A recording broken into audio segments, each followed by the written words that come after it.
Hello बच्चों,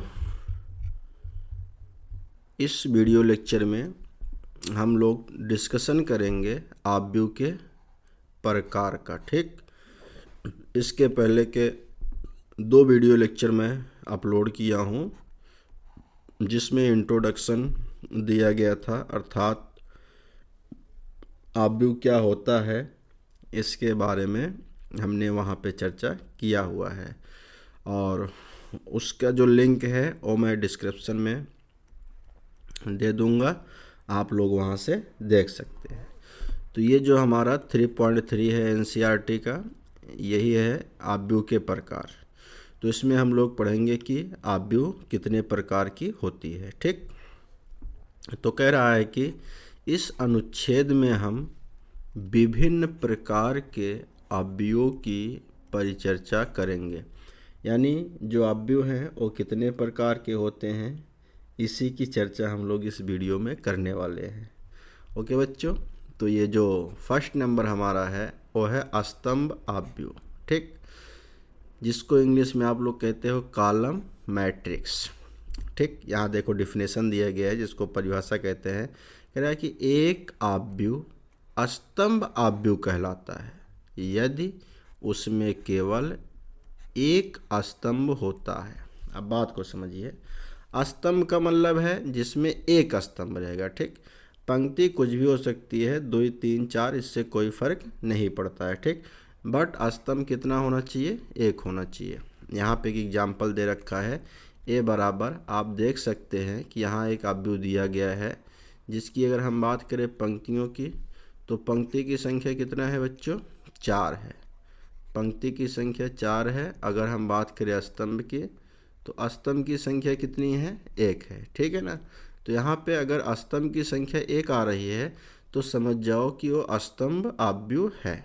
ठीक, तो यहाँ पे 4/1 लिखा गया है या 4x1 लिखा हुआ है। ठीक, कोड का एक स्तंभ आव्यूह है। व्यापक रूप से हम लोग स्तंभ आव्यूह को कुछ इस तरीके से भी लिख सकते हैं, capital A = small a ij m/1। तो ध्यान सुनिए, ये जो 1 रिप्रेजेंट कर रहा है ये स्तंभ के संख्या को रिप्रेजेंट कर रहा है, और यम जो है वो पंक्ति को, पंक्ति यम होनी चाहिए और स्तंभ 1 होना चाहिए। ठीक, इसको हम लोग m/1 कोट का स्तंभ आव्यूह कहते हैं।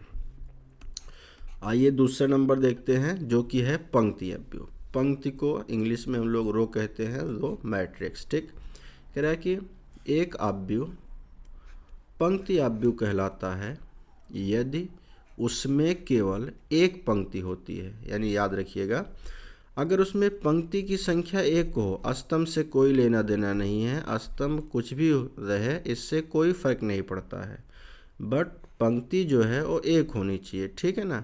तो उसको हम लोग क्या बोलेंगे? पंक्ति आव्यूह। नाम में ही सब कुछ है। पंक्ति आव्यूह बोलता है तो समझ जाओ पंक्ति की संख्या 1 होनी चाहिए, बाकी स्तंभ कुछ भी हो सकता है। ठीक, तो यहाँ पे एक एग्जाम्पल दे रखा है, आप देख सकते हैं कि ये जो आव्यूह है इसमें पंक्ति की संख्या 1 है, लेकिन अगर हम बात करेंगे स्तंभ की तो स्तंभ कितना है बच्चों? 4 है। ठीक है ना। तो यहाँ पे हम लोग पहले पंक्ति को लिखते हैं फिर स्तंभ, तो इसकी जो कोटि हो जाएगी 1/4 हो जाएगी। ठीक, क्योंकि पंक्ति कितनी है? 1 है और स्तंभ कितने हैं? 4 है। ठीक, तो ये एक ऐसा आव्यूह है जिसमें एक पंक्ति है, इसीलिए इसको हम लोग क्या बोलेंगे? पंक्ति आव्यूह बोलते हैं। अब व्यापक रूप से जो पंक्ति आव्यूह है उसको इस तरीके से रिप्रेजेंट करते हैं, B = B I J। I का मतलब IB पंक्ति, J स्तंभ। ठीक, इसका जो पिछला वीडियो था उसमें मैंने इसके बारे में डिटेल्स एक्सप्लेन किया है, आप वहाँ से देख सकते हैं। इसकी जो कोटि है 1/n है। तो यहाँ पे पंक्ति 1 रहेगी, स्तंभ कुछ भी हो सकता है, 1, 2, 3, 4 कुछ भी हो सकता है। ठीक ना, लेकिन याद रखिएगा पंक्ति हमेशा 1 रहेगी। कह रहा है एक 1/n कोड का पंक्ति आव्यूह है। और जो थर्ड नंबर आ रहा है हमारा वो है वर्ग आव्यूह। देखो बच्चों, वर्ग आप लोग बचपन से पढ़ते चले आए होंगे, चतुर्भुज के एक प्रकार के वर्ग। वर्ग का मतलब जिसकी चारों भुजाएं बराबर होती है या लंबाई और चौड़ाई बराबर होती है। बात समझ पाए ना। तो यहाँ से कह रहा है वर्ग आव्यूह हम लोग यहाँ पढ़ेंगे स्क्वायर मैट्रिक्स। ठीक, कह रहा है कि एक आव्यूह जिसमें पंक्तियों की संख्या स्तंभों की संख्या के समान होती है वर्ग आव्यूह कहलाता है। यानी कोई ऐसा आव्यूह जिसमें पंक्ति और स्तंभ बराबर हो जाए उसको हम लोग क्या बोलेंगे, वर्ग आव्यूह बोलेंगे।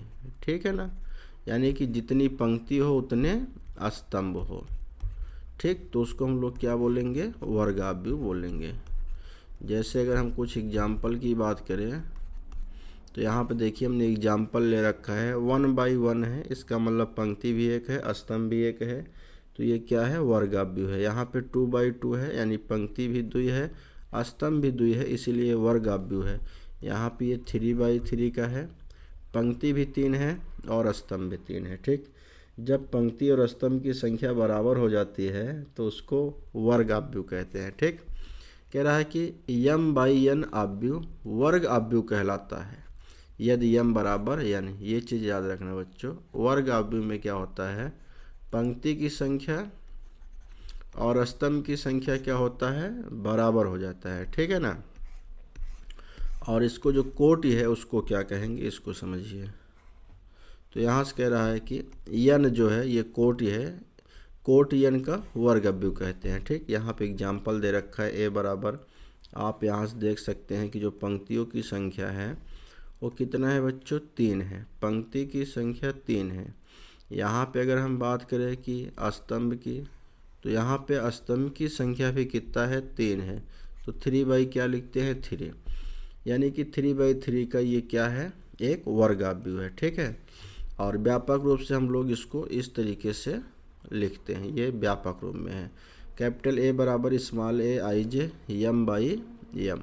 ठीक, यम बाई यम, यानी कि इसमें पंक्ति और स्तंभ बराबर है। एक यम कोड का वर्ग आव्यूह कहते हैं, यानी जो वर्ग आव्यूह है उसको हम लोग यम कोड का बोल सकते हैं। ठीक, और ये टिप्पणी दे रखा है यहाँ पे, कह रहा है कि यदि ए बराबर स्मॉल ए आई जे एक यन कोटि का वर्ग आव्यूह है कामा, तो अवयवों को याद रखना प्रविष्टियाँ भी कहते हैं। ठीक, अवयवों को क्या कहते हैं, प्रविष्टियाँ।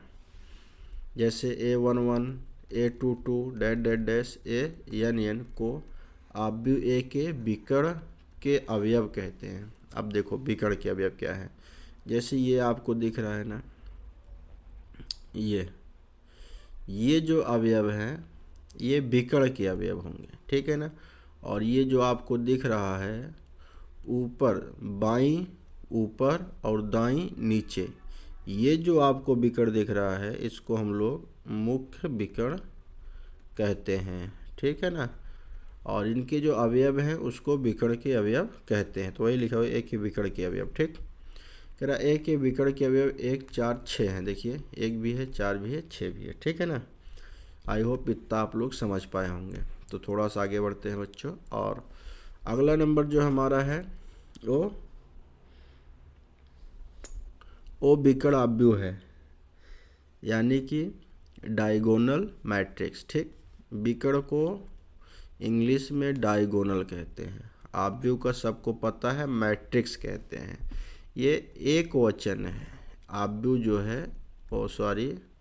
मैट्रिक्स एक वचन है। ठीक, और इसका अगर आप बहुवचन की चर्चा करेंगे बच्चों, तो बहुवचन जो हो जाता है वो होता है मैट्रिसेस। क्या होता है, मैट्रिसेस। मैट्रिसेस जो है ना वो बहुवचन है। बात समझ पाए ना। तो यहाँ पे हमको पढ़ना है विकर्ण आव्यूह। कह रहा है कि एक वर्ग आव्यूह बी बराबर B I J Yama by यम, ध्यान सुनिए, यम बाई यम यानी कि वर्ग आव्यूह का बनेगा, विकर्ण आव्यूह कहलाता है यदि विकर्ण के अतिरिक्त इसके अन्य सभी अवयव शून्य होते हैं। याद रखिएगा, विकर्ण के अलावा सारे अवयव क्या होंगे, शून्य होंगे। अर्थात एक आव्यूह बी बराबर B I J M by M, क्योंकि वर्ग आव्यूह है इसीलिए एम बाई एम दिए हुए, विकर्ण आव्यूह कहलाता है यदि बी आई जे बराबर 0। याद रखना है, यहाँ इसका मतलब समझ लो, बी आई जे बराबर क्या है बच्चों, 0 है। ठीक, और कह रहा I does not equal to J हो, यानी आप बी आई जे को 0 तो दिखाओ लेकिन सिर्फ वही को जिसमें आई और जे बराबर नहीं है। ठीक, बात को समझिए कैसे। जैसे यहाँ कुछ एग्जाम्पल के थ्रू हम समझते हैं। आप लोग 2/2 की अवयव पढ़े होंगे। यहाँ पे A11, यहाँ पे A12 और यहाँ पे A21 और यहाँ पे A22। आप देखेंगे कि A11 और A22, ठीक, A11 और A22। अब इसमें क्या हो रहा है, इसमें आप देखेंगे कि इसमें पंक्ति और स्तंभ दोनों बराबर है, अर्थात आई बराबर क्या है, जे है। ठीक है ना। तो इनको छोड़ के बाकी सब क्या हो जाए, जीरो हो जाए। जैसे यहाँ पे देखो उदाहरण दिया है, ए बराबर ये आप भी 4 दिया हुआ है, ठीक, बी बराबर ये दिया हुआ है। आप देखिए यहाँ पे विकर्ण को छोड़ दिया जाए तो बाकी सब के सब क्या है, जीरो है, इसीलिए इसको हम लोग क्या बोलेंगे, विकर्ण अवयव। अब इसकी जो कोटि है बच्चों 2/2 है और इसकी जो कोटि है 1/1 है। ठीक, और यहाँ पे भी आप देख सकते हैं कि जो विकर्ण है इसको अगर छोड़ दिया जाए तो बाकी सारे अवयव क्या हैं, शून्य हैं। ठीक, और इसकी जो कोटि है उसको अगर हम लोग देखेंगे तो कोटि कितनी आ जाएगी, 3/3। अब मैंने 3/3 क्यों लिखा बच्चों, पंक्ति कितनी है, 3, स्तंभ कितने हैं, 3, इसीलिए क्या है 3/3 है। अब कह रहा है क्रमशः 1 जो ये दिया था ए बराबर, ये देखिए कोटि इसकी 1 है, और दूसरा जो दिया था देखो कोटि 2 है, 2/2 2 बाद एक के है, ठीक ना, और तीसरा क्या है कोटि 3 है, के विकर्ण अवयव है। ठीक, इतना आप लोग समझ गए होंगे।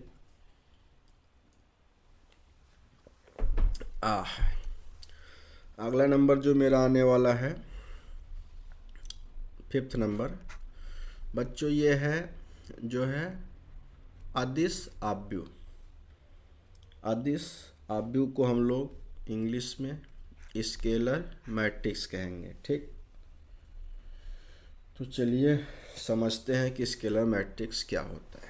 ठीक, कह रहा है कि एक विकर्ण अवयव, यहाँ पे जो स्केलर बना हुआ है ना वो विकर्ण अवयव ही बना हुआ है। और देखो मेन आपका है वर्ग अवयव, वर्ग ही आपका विकर्ण बना हुआ है और विकर्ण ही आपका जो है अदिश बना हुआ, बस थोड़ा सा डिफरेंट है, उसको समझते हैं। अदिश अवयव क्या है, कह रहा है कि एक विकर्ण अवयव कामा अदिश अवयव कहलाता है यदि इसके विकर्ण के अवयव समान होते हैं। यानी देखो जैसे यहाँ पे विकर्ण वाले अवयव थे -1 -2, इनको बराबर कर दे। जैसे बराबर का मतलब दोनों जगह पे 2 रख दिया जाए तो ये क्या बन जाएगा, अदिश अवयव बन जाएगा। यानी कि विकर्ण अवयव में जो विकर्ण अवयव में जो विकर्ण के अवयव हैं उनको बराबर कर देंगे तो क्या बन जाएगा, अदिश अवयव, स्केलर मैट्रिक्स बन जाएगा। तो वही कह रहा है यदि इसके विकर्ण के अवयव समान होते हैं, अर्थात एक वर्ग अवयव b बराबर, यहाँ पर देखिए bij n/n क्योंकि वर्ग है, अदिश अवयव कहलाता है यदि पहला दिया है bij बराबर 0 हो जाए। ये 0 तब लेना है जब i और j बराबर नहीं है, बात समझ पाए ना। bij बराबर के कर दिया जाए, ठीक, ये तब करना है जब i और j बराबर हो जाए। ठीक, अब ध्यान से सुनो यहाँ पे इसका एग्जाम्पल कैसे हम लोग लेते हैं। के क्या है, यहाँ पे कोई कांस्टेंट नंबर है, कोई अचर संख्या है। जैसे आप कुछ एग्जाम्पल ले रखा है, ए बराबर ये अवयव दिया है ना, इसकी कोटि 1/1 है, ठीक, 1/1 है, और इसकी कोटि 2/2 है और इसकी कोटि 3/3 है। तो आप यहाँ पे देख सकते हैं जो विकर्ण का अवयव है वो सेम है कि नहीं, विकर्ण का अवयव क्या है, सेम है, और इसके अलावा सब के सब क्या है, 0 है। बात समझ पाए ना। यहाँ भी देखिए विकर्ण के अवयव क्या हो गए, सेम हो गए, बाकी सब 0 हो गया, तो ये क्या है, ये हमारा अदिश अवयव है। ठीक, अदिश अवयव जो बना हुआ है आपका, इतना याद रखना, अदिश अव्यू विकर्ण अव्यू ही बना हुआ है। ठीक, बस क्या है कि इसमें जो विकर्ण वाले अवयव ये दिख रहे हैं आपको, ये सेम हो जाएं बस। तो अदिश जो बना है वो विकर्ण बना है। तो पहला ए वाला क्या है, इसकी कोटि 1 है, बी वाले की कोटि 2 है, और सी वाले की कोटि क्या है, 3 है। ठीक थोड़ा सा आगे बढ़ते हैं बच्चों। ये एनसीईआरटी बुक है और बिल्कुल नया सिलेबस है, 2023-24 का है, जो ओरिजिनलाइज किया हुआ है। थोड़ा आगे बढ़ते हैं, अव्यव के प्रकार ही आप लोग पढ़ रहे हो। तो यहाँ पे देखिए जो 6 नंबर है, 6वां प्रकार हम लोग पहुँच आए हैं, और इसमें आप देख रहे हैं कि तत्समक अव्यव है। ये क्या है बच्चों, तत्समक अव्यव। नहीं समझ में आया? और इसको इंग्लिश में कहते हैं आइडेंटिटी मैट्रिक्स।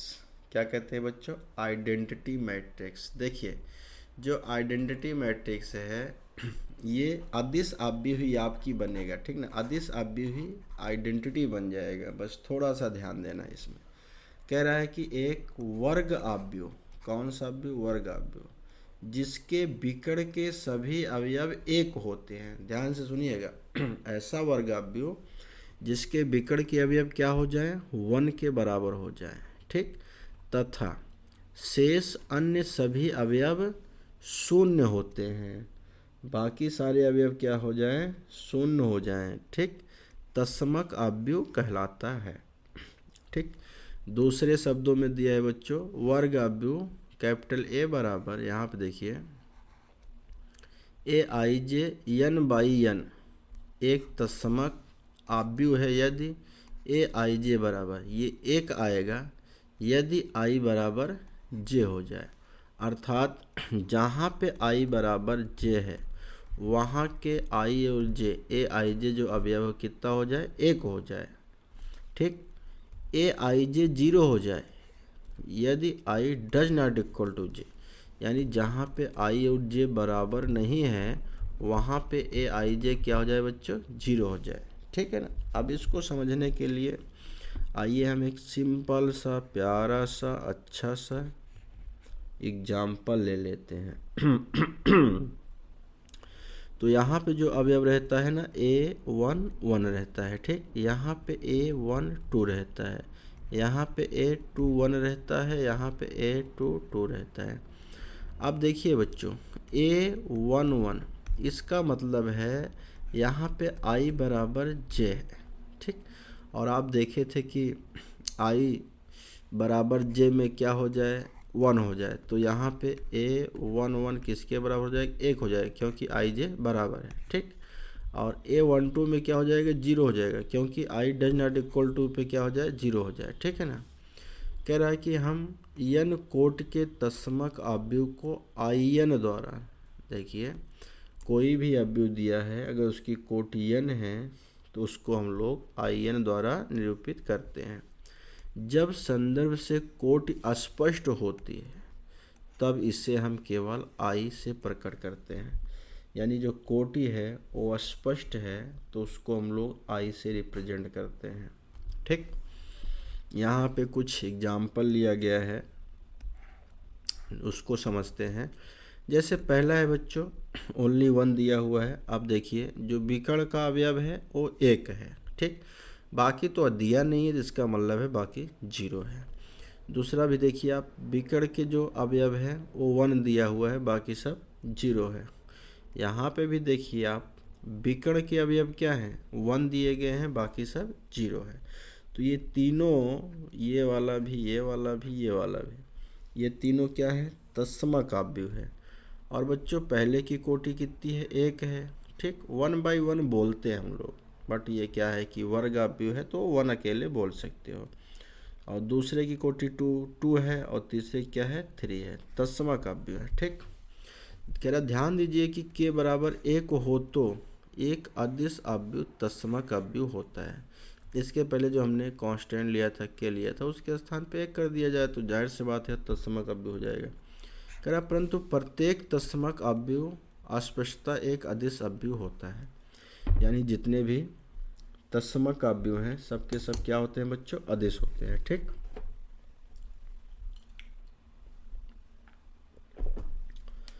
थोड़ा सा और आगे बढ़ते हैं। अगला नंबर जो हमारा है वो है क्या है बच्चों, शून्य अव्यय है। ठीक, कौन सा अव्यय है, कौन सा है, शून्य अव्यय है। शून्य अव्यय जिसको हम लोग जीरो मैट्रिक्स कहते हैं। ठीक, कह रहा है एक अव्यय शून्य अव्यय अथवा रिक्त अव्यय कहलाता है।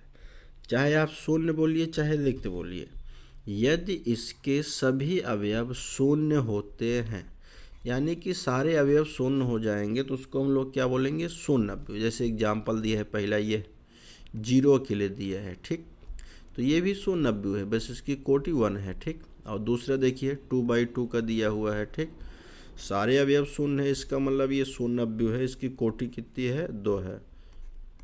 तीसरा भी देखो सारे अवयव 0 है। ठीक, तो ये भी क्या है, शून्य अव्यय है। अगर हम कोटि की बात करें तो यहाँ पे जो पंक्ति है बच्चों वो 2 है, और अस्तंभ की बात करें तो 1 2 3, अस्तंभ कितने हैं, 3 है। ऐसे ये भी आप देख सकते हैं सारे अवयव क्या हैं, शून्य हैं।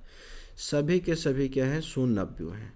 हम शून्य अव्यय को ओ, कैपिटल ओ देखिए यहाँ लिखा हुआ है, ओ द्वारा निरूपित करते हैं। इनकी कोटियाँ संदर्भ द्वारा स्पष्ट होती हैं, यानी दिया होता है कि कोटि क्या है। बात समझ पाए बच्चों? तो ये था अव्यय के प्रकार, मैंने आपको विधिवत तरीके से समझा दिया, और मुझे उम्मीद है कि आपको समझ में आया होगा। अगर आपको समझ में आया हो तो आप हमारा सपोर्ट कर सकते हैं, वीडियो को लाइक कर सकते हैं, चैनल को सब्सक्राइब कर सकते हैं, और कमेंट बॉक्स में एक प्यारा सा कमेंट कर सकते हैं। ठीक, अब जो मेरा नेक्स्ट वीडियो आएगा बच्चों, हम यहाँ से उसको स्टार्ट करेंगे 3.3.1, यानी अव्यय की समानता। ठीक, इस वीडियो में बस इतना ही।